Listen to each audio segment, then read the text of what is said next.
আজকে বোন আর বোনের জামাইকে দাওয়াত দিয়েছিলাম। প্রথমবার বোন জামাই আমাদের বাসায় আসবে, তো সেটারই দাওয়াতে প্রিপারেশন সারাদিন কিভাবে নিলাম সেটা নিয়ে থাকছে ছোট একটা ব্লগ। তো সকাল থেকে শুরু করছি। এখানে আমি সকালে তো নাস্তা করে নিচ্ছিলাম পরোটার ভাজি। হোটেলের পরোটার ভাজিটা আমার বেশ ভালো লাগে, বিশেষ করে ভাজিটা অনেক বেশি ভালো লাগে। তারপরে এখানে তো সব কিছু কেটে কুটে নেওয়া হয়েছে। মুরগি, কক মুরগি ছিল, সাথে ফার্মও ছিল, আলু, তারপর যে মাংসগুলো ফ্রাই করা হবে সব কিছু কেটে কুটে রেডি করা হলো। তারপরে এখানে তো গরুর মাংস রান্না করা হচ্ছিল আর কি।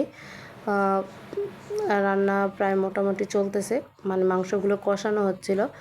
তারপরে এখানে মুরগিগুলো রেডি করে নেওয়া হচ্ছিল, সামান্য একটু জর্দা রং, তারপর লবণ টবণ দিয়ে সুন্দর করে মেখে নিচ্ছিল। মানে একটু জর্দা রংটা দিলে রোস্টের কালারটা অনেক বেশি সুন্দর আসে আর কি, দেখতেও ভালো লাগে।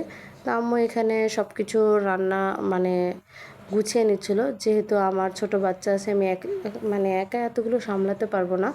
তাই আম্মু আগের দিনই চলে এসেছিলো আর কি আমাকে হেল্প করার জন্য। তো এখানে সমস্ত রান্নাবান্না আম্মুই করেছিল ওই দিন। তো সব কিছুই তো আম্মু গুছাচ্ছিল, রান্না করতেছিল, আমি টুকটাক একটু হেল্প করেছি আর পাশাপাশি একটু ভিডিও করেছিলাম আর কি। তো এখানে যে রোস্টগুলো সুন্দর করে ভেজে নেওয়া হচ্ছিলো, সাথে তো গরুর মাংস রান্না হচ্ছিলোই। তারপর এই তো রোস্টটা একে একে সুন্দর করে ভেজে নিচ্ছিল। রংটা দিলে কি হয়, মাংসের মানে কালারটা অনেক বেশি সুন্দর লাগে। তো এখানে দেখলাম গরু মাংসটা মোটামুটি ভালো করে কষানো শেষ।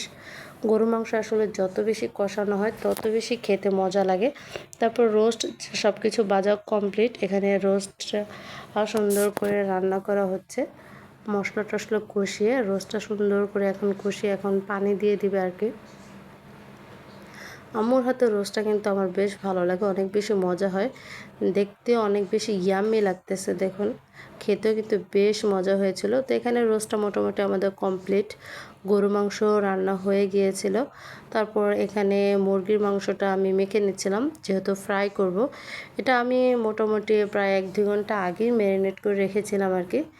তো এই তো সব মশলা টশলা দিয়ে আদা রসুন যা যা লাগে, সয়া সস, লেবুর রস সব কিছু দিয়ে সুন্দর করে এটা মেখে রেখে দিয়েছিলাম।